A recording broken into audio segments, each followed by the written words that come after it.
Seems like nowadays everyone is mad at New York City.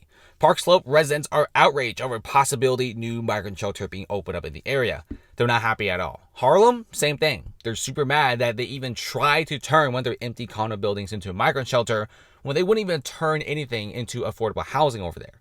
This is the current state of New York City. Everyone is now against the Eric Adams administration, the current mayor of New York City. In fact, I think he kind of knows that, and he even now is doing a massive 180 on the migrant crisis. Investors are also super scared about the whole Trump situation. Guess what? Trump is not let loose. He is probably still forced to pay this crazy sum. He is accused of a $355 million fraud case, which with interest will be closer to almost $500 million. O'Leary even said that rogue judge handed out Trump fraud verdict and says that Trump did something that's super normal, basically having a $400 million building, borrowing $200 million as collateral, working with a small regional bank so he could make more skyscrapers. There really isn't anything wrong. People also say that this is politically driven. People are just sick and tired of what New York City is doing. In fact, people are so sick and tired that firefighters are actually heckling James.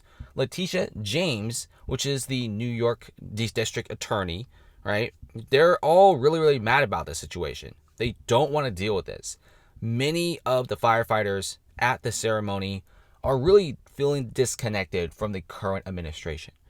Many firefighters, NYPD officers, investors, and the citizens of New York City, they're like, New York is basically being ran to the ground. Now, Letitia James isn't the queen of New York City.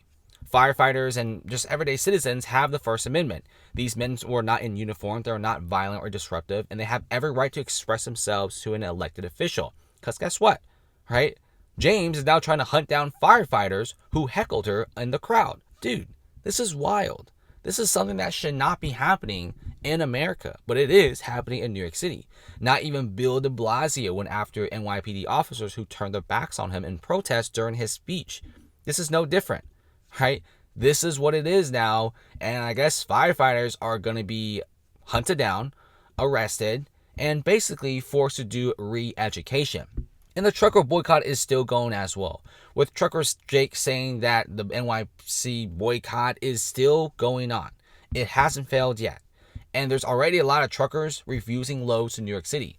If New York pulls more of these shenanigans and basically making more of the public madder and angrier, these boycotts will continue.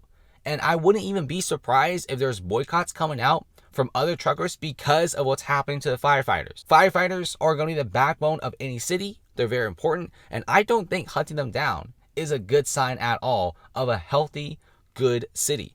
Only bad cities do this kind of stuff. And right now, even Trucker Jake is like, yeah, many truckers are refusing loads of New York City. Many loads from New Jersey to New York are very heavy. There are loads everywhere. There are like 2 to 3 times more loads than drivers in certain areas, and it's still growing. Many brokers are even telling truckers that will slap on a top like an extra $2,000 to $3,000 just for you to ship to New York City. And guess what? This is happening. Many truckers are just very disconnected. Many firefighters in New York City are disconnected. Many people feel like New York City is no longer the amazing city it used to be. And look at this. New York City firefighters that booed the Attorney General James at their firefighters event will be told to turn themselves in for re-education or they will be hunted down. We can't really allow this sort of stuff. This is what's happening in New York City. You can't basically go against them. You can't voice your own opinion. And of course, you definitely can't be booing any sort of politician. This is honestly pretty freaky and pretty dystopian. And like I said, New York isn't like a monarchy. You know, she isn't the queen of New York. I think these men have a right to say what they feel. And many of them are feeling very disconnected. And they feel like the current administration just isn't right and isn't doing anything well. I think a lot of these firemen, they feel like things need to change in New York City. New York is basically running itself to the ground with little to no common sense. And like I said, residents from Park Slope to Harlem, all the way to Queens, are all not feeling what New York is cooking up. Thanks for watching, guys. Comment below. How do you guys feel about this?